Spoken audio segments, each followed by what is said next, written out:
What is the strategy of going for these parliament elections? మేము అదే చెప్తున్నామండి. గత 10 సంవత్సరాల డెవలప్మెంట్ 10 సంవత్సరాలలో తెలంగాణ రాష్ట్రానికి కరెంటు విషయంలో కానీ సాగునీరు విషయంలో కానీ తాగునీరు విషయంలో కానీ ఎంప్లాయ్మెంట్ విషయంలో కానీ 1,60,000 మంది ఎంప్లాయ్మెంట్ మొన్న ఈ కాంగ్రెస్ ప్రభుత్వం వచ్చి 30,000 మందికి అపాయింట్మెంట్ లెటర్ ఇచ్చింది కదా. ఆ ఉద్యోగాలతో కలిపి దాదాపు 2 లక్షల ఉద్యోగాలు గవర్నమెంట్ ఉద్యోగాలు ఇచ్చినాం.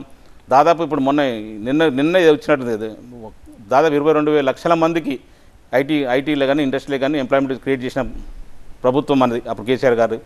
డెవలప్మెంట్ విషయంలో భారతదేశం మొత్తం ఉన్న రాష్ట్రాల్లో తెలంగాణ వైపు చూసేటట్టు చేసింది కేసీఆర్ గారు, కేటీ రామారావు గారు. వెల్ఫేర్ భారతదేశంలో ఏ ముఖ్యమంత్రి చేయని విధంగా వెల్ఫేర్ చేయడం జరిగింది. అన్ని అన్ని పథకాలు క్రియేట్ చేసింది.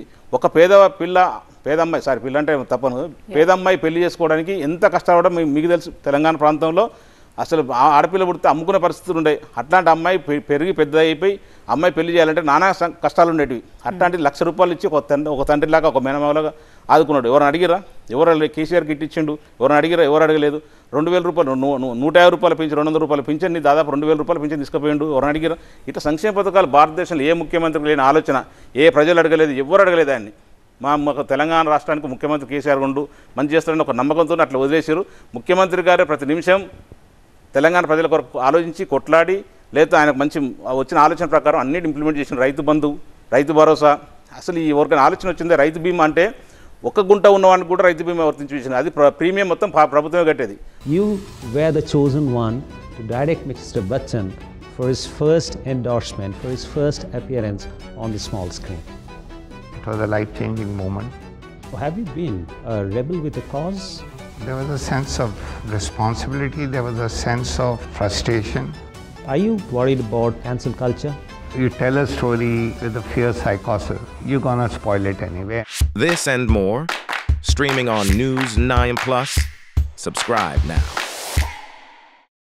రైతు ఒక గుంటున్నవాడు ఏదైనా అనివార్య కారణం చనిపోయినా, మామూలు చనిపోయినా, యాక్సిడెంట్ చనిపోయినా, లేకపోతే ఏదైనా ప్రయోజనం చనిపోయినా కూడా ₹5 లక్షల విత్ ఇన్ 1 వీక్లో వచ్చేటట్టు ప్రభుత్వం చేసింది. అప్పుడు గతంలో ఒక రైతు చనిపోతే సాగు ఖర్చులకు కూడా చందాలు వేసుకుని తీసుకున్న సందర్భం మనకు.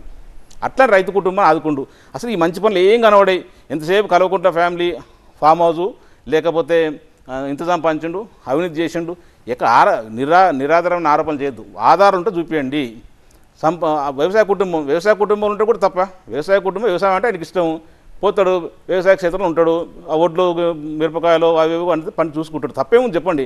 ఇక్కడ వెల్ఫేర్ ఆగిందా? డెవలప్మెంట్ ఆగిందా? ఎవరిని ఇబ్బంది పెట్టిండా? ప్రజలను ఇబ్బంది పెట్టిండు. మీ లెక్క బ్లాక్మెయిల్ చేయట్లే కదా. రేవంత్ రెడ్డి ఎంత బ్లాక్మెయిల్ చేస్తుండు? కన్స్ట్రక్షన్ ఇబ్బంది పెడుతుండు, డెవలప్ చేసే వాళ్ళు ఇబ్బంది పెడుతుండు, కస్టమర్లను ఇబ్బంది పెడుతుండు. అందరు ఇబ్బందులే కదా.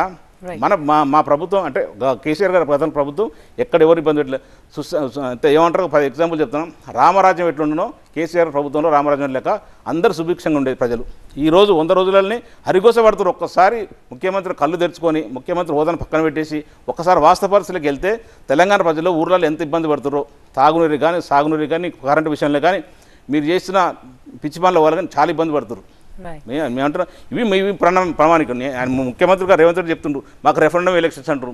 మీకు కూడా రెఫరెండం, మాకు కూడా 10 సంవత్సరాలు మీరు అమలు కానీ వాగ్దానాలు ఇచ్చారు కదా, అవి నమ్మి ప్రజలు మోసపోయారు. ఇప్పుడు మోసపోరని మేము అనుకుంటున్నాం. ఖచ్చితంగా ఒక 10 సీట్ల వరకు ఖచ్చితంగా ఎంపీ సీట్ గెలిస్తే మేము నమ్ముతున్నాం. సో చేసిన అభివృద్ధి సంక్షేమమే పట్టుకొని ప్రజల ముందు 100% అదే కానీ ప్రజలు కావాల్సింది అదే కదా.